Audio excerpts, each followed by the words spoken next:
Actuel meilleur buteur de la Super League turque et d'Europe avec 20 buts en seulement 17 matchs, Mbaye Diagne de Kassim Pacha connaît sans doute l'une des meilleures saisons de sa carrière. Très convoité sur le marché des transferts, l'attaquant sénégalais de 27 ans est au sommet de son art. Pourtant, sa carrière n'a pas été un long fleuve tranquille. Il est en effet passé par des moments très difficiles avant de devenir l'attaquant qu'il est aujourd'hui. De la Juventus à Kassim Pacha, en passant par Al-Shabaab en Arabie Saoudite et l'AC Ajaccio en France, retour sur la carrière très mouvementée de l'actuel meilleur buteur du championnat turc.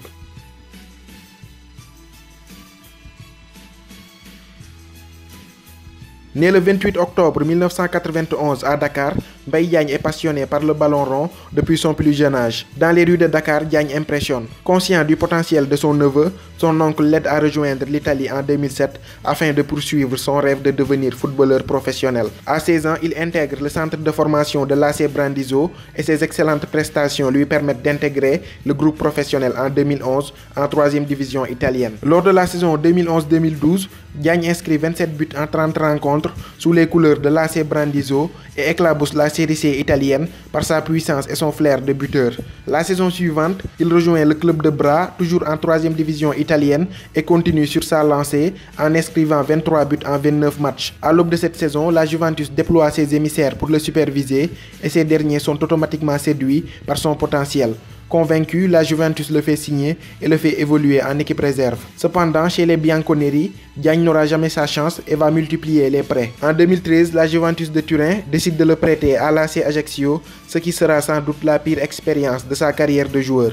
En France, il ne participera à aucune rencontre et après 6 mois de prêt, le club corse le rapatrie en Italie. La Juventus décide alors de le prêter au club belge de Lierse, une petite expérience réussie pour Diagne puisqu'il avait inscrit 7 buts en 11 matchs. À la fin de son aventure belge, sa série de prêts continue. Cette fois, Mbaye Diagne quitte l'Europe et file en Asie, plus précisément en Arabie Saoudite du côté d'Al-Shabaab. Une aventure complètement ratée avec seulement 3 matchs et 0 but à son compteur. En 2015, la Juventus le prête une dernière fois au club belge de Westerlo où il joue 11 matchs et inscrit 3 buts avant de le vendre au club hongrois d'Újpest. C'est en Europe de l'Est que Mbaye Diagne va réellement exploser au plus haut niveau. En une demi-saison, il compte 11 buts à son compteur pour 16 matchs. En 2016, il craque devant la grosse offre salariale proposée par le club chinois de Tianjin Teda. En Chine, les défenses auront beaucoup de mal à contenir ce colosse sénégalais d'1,93 m qui écrase tout sur son passage. En 44 rencontres, il marque à 16 reprises. Lors du mercato d'hiver de 2017, il opte pour un retour en Europe en s'engageant avec le club turc de Kassim Pacha.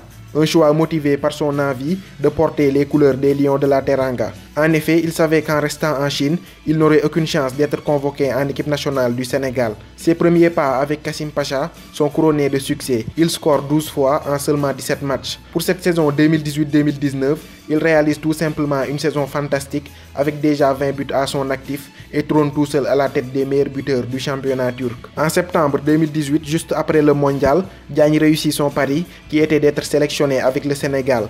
Il honore en effet sa première sélection avec les Lions de la Teranga lors de la deuxième journée des éliminatoires de la CAN 2019. Il a ensuite enchaîné lors de la double confrontation contre le Soudan, puis contre la Guinée équatoriale à Bata. Avec 4 sélections à son actif, il espère avoir la même réussite en club qu'en équipe nationale.